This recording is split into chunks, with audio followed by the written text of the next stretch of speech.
بسم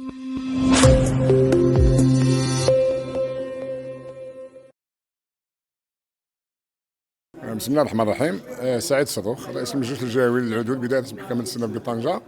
ورئيس العلاقات الخارجية والتواصل بالمكتب التنفيذي للهيئة الوطنية. اجتماع اليوم ونشاط اليوم المتمثل في اللقاء التواصلي والندوة الصحفية التي ستعقبها جاء في إطار مسؤولية المجالس الجهوية في تمثيل عدولها والتفاعل مع مشاعرهم، مع إرادتهم، باعتبار أن هذه المجالس الجهوية بل كل أجهزة الهيئة الوطنية يفترض أنها هي المعبرة عن إرادة السيدات والسادة العدول. ونظرا لأن مصادقة الحكومة على مشروع القانون 1622 المتعلق بتنظيم مهنة العدول أحدث هزة في ثقة العدول في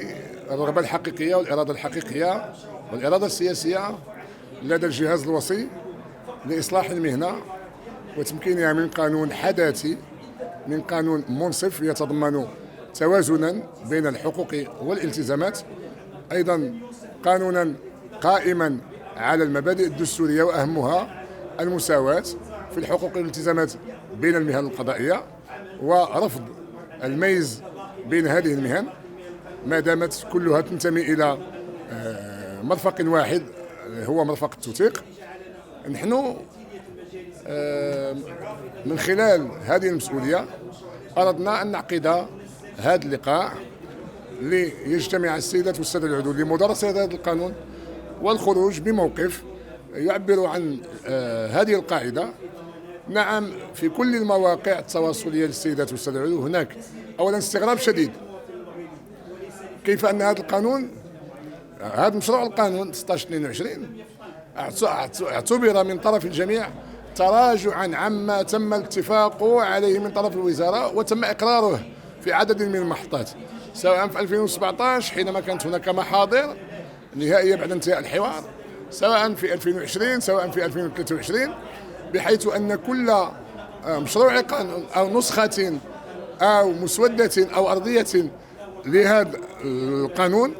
كان في كل نسخة جديدة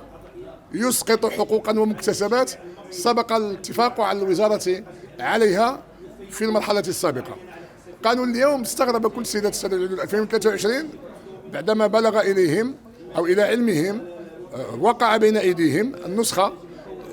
نسخة المشروع حينما خرج من الأمانة العامة للحكومة إلى القطاعات الحكومية لإبداء الرأي فيه. صدم الجميع واعتبروا أنه تم التراجع عن التوافقات التي أفرزها الحوار مع وزارة العدل والمثبتة بالمحاضر الموقعة من طرف السيد وزير العدل وطرف المسؤولين القطاعيين من مدير الشؤون المدنية وغيرها من الجهة المحاورة على الوزارة، وأيضا من رئيس الهيئة وأعضاء لجنة الحوار من المكتب التنفيذي. اعتبروا أنه تم التراجع عن مجموعة مما تم الاتفاق عليه، لكن الصدمة كانت أكبر في مشروع القانون حيث تم التراجع عن حق الإيداع. حق الإيداع آلية مهمة بالنسبة للسيدات والسادة العدول تحمي حقوق المرتفقين، تحمي حقوق الدولة في استخلاص واجباتها الضريبية وغيرها،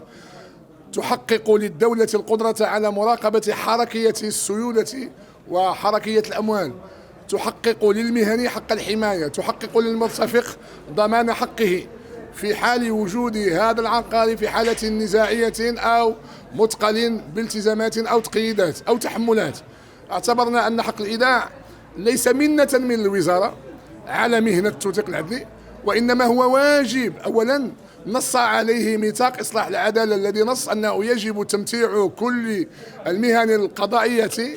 بحق الإيداع، باعتبار أن هذه المؤسسة الإيداع والتدبير هي مؤسسة عمومية ودورها هو الحفاظ على أموال المرتفقين والمدخرات. هذا الصندوق ليس حكرا على أحد ولا ملكا لأحد، ولا يمكن لأي مهنة أن تعتبر أنها هي التي من حقها أن تحتكره، لأن هذا يدخل ضمن المصلحة الوطنية وضمن مصلحة المرتفق المغربي. التوثيق ليس ملكا للمهن المزاولة، التوثيق ملك للمغاربة، ملك للمواطنين، ملك للمرتفقين. حينما نتعامل مع أي مهنة توثيقية ننطلق أساسا من مصلحة المواطن، ننطلق أساسا من متطلبات الأمن التعاقدي والأمن التوثيقي باعتباره لبنة ضرورية في الأمن العام للدولة. من ها هنا السيدات والسادة العدول كلهم بدون استثناء اعتبروا أن إسقاط آلية الإيداع من مشروع القانون نكسة تشريعية كبرى وضربة للمهنة في جذورها وحرمانا لها من آلية الاشتغال حتى تستطيع الاستجابة لمتطلبات سوق التوثيق وضمان المنافسة المشروعة. اعتبرنا أولا أن هذا الإسقاط خدم جهة توثيقية معينة هي هيئة الموثقين، وأقولها صراحة لأنهم خرجوا حينما صرح السيد وزير العدل في البرلمان بأنه تم الاتفاق مع العدول على تمكين من آلية الإيداع. خرج الموثقون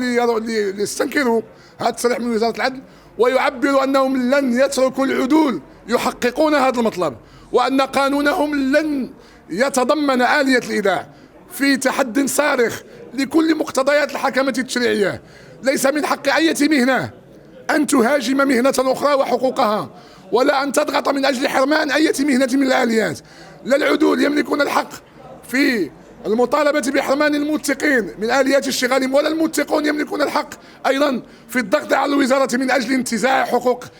العدول. نحن ننطلق من منطلق أن التوثيق مرفق عمومي، والتوثيق تزاوله أكثر من مهنة، لكن مهنة التوثيق العدلي تعتبر الفاعل التوثيقي الأول. تعتبر مهنة التوثيق توثيق المغاربة الذي ارتبط بتاريخهم، حمى أنسابهم، حمى أيضا العلاقة السياسية بين العرش وبين الشعب، حمى أيضا الأملاك، بحيث